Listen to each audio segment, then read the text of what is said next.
अगली सुबह ही मैंने वापस अपने घर जाने का फैसला कर लिया। मैंने अपना सामान पैक किया और अपने रूम की खिड़की से इस पहाड़ को देखा। क्या वो मुझे देख रही होगी?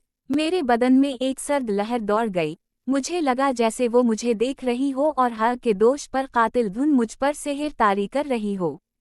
हमेशा के लिए इस गांव पर अलविदाई नजर डालते हुए मैंने ऊंची पहाड़ी को देखा। तो हुआ में मुअल्लक मुझे कोई वजूद नजर आया। अस्सलामुअलैकुम ओशिन स्टोरी सेंटर पर खुश आमदीद। तो आइए आज की कहानी का आगाज करते हैं। उससे पहले आपसे दरखास्त है कि मेरे चैनल को सब्सक्राइब कर लें और बेल नोटिफिकेशन को ऑन कर लें ताकि हम बार बार मिलते रहें। ये शहर किसी जन्नत से कम नहीं था। उस शहर की खूबसूरती ने जैसे मुझ पर सेहर तारी कर लिया था। सच कहूँ तो इसकी खूबसूरती बयान से बाहर है।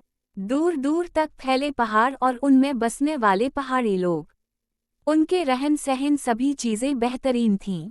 मैं जिस गेस्ट हाउस में ठहरा हुआ था इसके मशरक़ी हिस्से में एक छोटी पहाड़ी पर बिल्कुल आखिर की जानिब एक छोटा सा घर था। ये 2 कमरे और एक हाल वाला पका मकान था।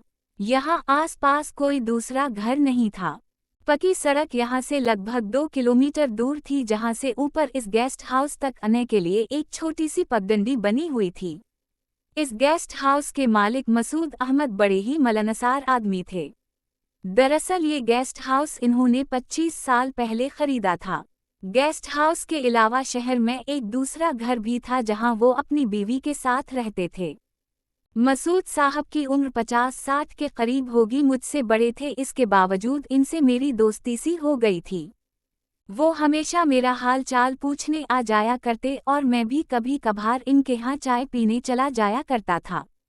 मैं गेस्ट हाउस से निकलता और घूमता हुआ घंटों तक बैठा कुदरती नज़ारों से लुत्फ़ अंदोज़ होता। इससे मैं रूहानी मुसर्रत महसूस करता था। मैं कभी कभार वहाँ के थिएटरों में फिल्में भी देखता। शाम होते ही माल रोड जाता और वहाँ की मशहूर रेस्टोरेंट में खाना खाता और देर शाम तक अपने गेस्ट हाउस लौट आता। एक दिन मैं काफ़ी पीते हुए गेस्ट हाउस की खिड़की से बाहर देख रहा था और दूर तक फैली पहाड़ियों को देख रहा था। गेस्ट हाउस के पीछे एक बड़ी पहाड़ी थी। मैंने सोचा आज कहीं नहीं जाता, उसी पहाड़ी पर चढ़ाई करते हैं और इस तरफ के हसन नज़ारों को देखता हूँ। पहाड़ी पर बहुत ही घना जंगल था और ऊपर जाने के लिए कोई पगडंडी भी नहीं थी, जिससे ये समझ आती थी कि इस पहाड़ी पर लोगों का आना जाना नहीं था। जंगल में रास्ता बनाते हुए मैं ऊपर चढ़ने लगा। बड़े पेड़ों के साथ साथ कई छोटे छोटे पौधे और झाड़ियों ने पहाड़ को बिल्कुल ढक लिया था, जिस वजह से रास्ता बनाना काफ़ी मुश्किल हो रहा था। कई घंटों की मशक्क़त के बाद मैं पहाड़ी के ऊपर पहुंच गया। मुझे यहाँ इस वाहिद घर को देखकर तअज्जुब हुआ कि यहाँ एक छोटा सा घर मौजूद था। घर को देखने से लग रहा था कि ये कई सालों से खाली पड़ा हुआ है। घर के दरवाजे टूट चुके थे और अंदर से खाली था। कई सालों से बंद पड़े रहने की वजह से अंदर काफ़ी गंदगी और मकड़ियों ने जाले बना रखे थे। मैं अंदर से देखकर बाहर चला आया और यहाँ से गेस्ट हाउस देखने की कोशिश की। पहाड़ी के बीच बना ये घर हमारे गेस्ट हाउस से नज़र नहीं आता था। यहाँ हमारे गेस्ट हाउस वाले पहाड़ी की ज़मीन नीचे गहराई की जानिब थी। इस पर पेड़ों के बजाय छोटी छोटी घास उगी हुई थी। मेरी तवज्जो का मरकज़ ये घर था। घर की दीवारों पर जंगली बेल फैल गई थी। घर के सामने पत्थर की एक बेंच भी थी। हैरत की बात यह थी कि इस पत्थर के बेंच पर ना तो अभी तक कोई काई जमी थी और ना ही जंगली पौधों ने उसे घेरा था। वो बिल्कुल साफ लग रहा था। मैं वहीं बेंच पर बैठ गया और दूर दूर तक फैली उन पहाड़ों के नज़ारे देखने लगा। मैं कई घंटों तक वहीं बैठा रहा। अब शाम ढल चुकी थी। मैं वापस नीचे अपने गेस्ट हाउस आ गया। पहाड़ी चढ़ने और उतरने की वजह से मैं काफ़ी थक गया था। मेरे बदन के हर हिस्से में दर्द हो रहा था। नीचे आते ही मैं सो गया। अचानक आधी रात को बांसुरी की धुन ने मेरी नींद तोड़ दी। ये मदहवश करने वाली धुन उसी पीछे वाली पहाड़ी से आ रही थी जहां मैं दिन को गया था। मैं गेस्ट हाउस के पीछे मौजूद बगीचे में आ गया।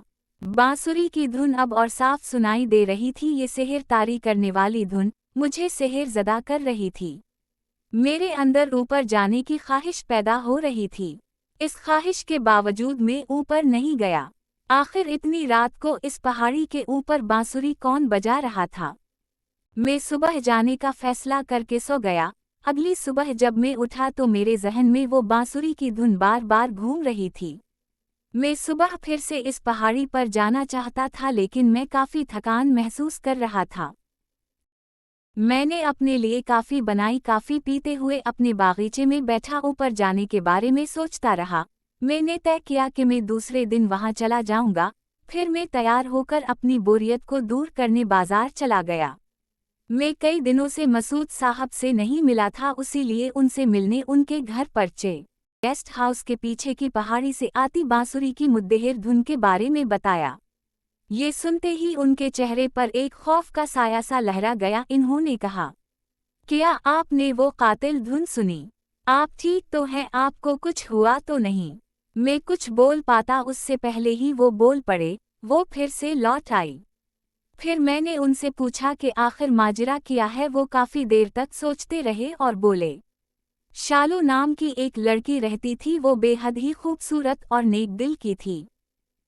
वो अमीर और ऊंचे ख़ानदान से थी। वो हमेशा अपने वालिदैन की हर बात मानती थी। फरीबी दुनिया से बिल्कुल अनजान थी। उसकी शादी की उम्र हुई तो माँ बाप ने बराबर के ख़ानदान में शादी कर दी। वो जितनी खूबसूरत थी, इसका नसीब इतना ही बुरा था। इसका खावनद शराबी और जवारी निकला। इससे भी बुरा ये हवा कि वो काले जादू का माहिर था। शालू से शादी करने की बड़ी वजह ये थी कि वो जिस घड़ी में पैदा हुई थी वो बहुत ख़ास थी और उसे ऐसी लड़की की तलाश थी। शालू का शौहर आधी रात को बांसुरी की धुन बजाकर उसे जादू से ज़ेर करके उसके जिस्म से खून निकालकर अपनी ताकत बढ़ाने के लिए तावीज़ गंडे करता। दिन बदन वो निढाल सी हो गई। उसने वालिदैन से मिलना भी छोड़ दिया। जब उसने अपना मकसद पूरा कर लिया तो वो शालू पर जुल्म के पहाड़ तोड़ने लगा, जिसकी खबर इसके वालिदैन को हो गई और वो अपने साथ यहाँ ले आए। मगर शालू सबसे मुतनफ़्फ़र हो गई। इसने ये घर बनवाया और वो सबसे अलग रहने लगी। एक दिन शालू के माँ बाप अपने घर मुर्दा पाए गए। शालू को खबर भेजी गई मगर वो न आई। गांव वालों ने आखिरी रसूमात अदा कर दें। शालू जानती थी उसके माँ बाप को किसने मारा। कुछ लोगों ने उसे भी जादू तंत्र विद्या के जाप करते हुए देखा और उसने भी लोगों को आने जाने से मना किया था। कुछ बुरे लोगों की नज़रों में वो आ गई थी। माँ बाप का साया सर से उठ गया। वो एक लावारिस लड़की थी। वो अक्सर अपने घर के आगे पत्थर के बेंच पर बैठकर चांदनी रात में बांसुरी बजाया करती। वो इस पहाड़ी से कभी नीचे नहीं उतरती थी। इसके वालिदैन राशन और ज़रूरी सामान भिजवा दिया करते थे। उस वक्त इस पहाड़ पर जंगलों में आसपास के लोग लकड़ी और फल फूल इकट्ठा करने जाया करते थे। शालू की धुन पूरे जंगलों में दूर दूर तक फैल जाती। लोग अपना काम करते हुए इस मुद्देहर धुन को सुनते रहते।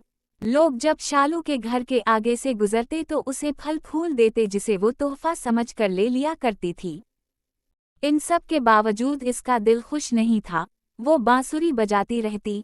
हर इंसान को अपने जैसे लोग ही अच्छे लगते हैं और अपने जैसे लोगों में खुश रहते हैं। खुदा जाने क्या हवा। एक दिन जब पहाड़ पर लोग काम की गर्ज से गए तो दीनानाथ, जो शालू का शौहर था, दरख्त के साथ लटका मिला। यूं लगता था जैसे बहुत बुरे तरीके से मारकर निशान अबरत के तौर पर लटका दिया गया था। इस दिन शालू किसी को ना मिली, ना इसका कोई पता चला। हाँ, मगर बांसुरी की धुन पहाड़ी पर सुनाई देने लगी। 2-3 लोग पहाड़ी पर जहाँ संगी बेंच था सर पटक पटक कर मरे हुए मिले। इसके बाद लोगों ने ऊपर जाना छोड़ दिया। इसके बाद कई साल बीते, कोई धुन सुनाई नहीं दी। अब तुम कह रहे हो कि वो धुन तुमने सुनी है, उसकी कोई वजह ज़रूर होगी। मसूद साहब, क्या आपने ये सब खुद देखा? नहीं, मैंने लोगों से सुना लेकिन यकीन नहीं किया। तो मैं इस पहाड़ी पर घर देखने गया। वहाँ मुझे वो पत्थर के बेंच पर बैठी नजर आई। इसके बाद मैंने वहाँ जाने की हिम्मत नहीं की। इस कहानी को सुनकर मेरे अंदर अजीब सी कैफियत पैदा हो गई। मेरे बदन का रूम रूम कांपने लगा। हालांकि मैंने मसूद साहब को नहीं बताया कि मैं इस खाली मकान वाली पहाड़ी पर गया था। मेरे दिल में एक डर सा पैदा हो गया, शायद कहीं मैंने ही तो कोई गलती नहीं कर दी। मेरा दिमाग डर के मारे कई तरह की बातें सोचने लगा। मसूद साहब ने मुझसे कहा कि अगर मैं चाहूँ तो वो मेरे रुकने का बंदोबस्त शहर में ही कहीं और कर देंगे, लेकिन मैं उनके सामने डरपोक नहीं बनना चाहता था। मैंने कहा, आप बेफिक्र रहीं, मैं अपने गेस्ट हाउस आ गया। मैंने बागीचे की तरफ की सारी खिड़कियां बंद कर दी। रात को डर के मारे मुझे नींद नहीं आई। क्या आज भी वो मुझे अपनी धुन से बुलाने की कोशिश करेगी? उसी अधेड़ बिन में पड़ा मैं सो गया और मेरी नींद रात को 1 बजे मुझे एक मदहोश कर देने वाली धुन की आवाज़ मेरे कानों में सुनाई दी। मैं अपने होश वाव हवास खोने लगा।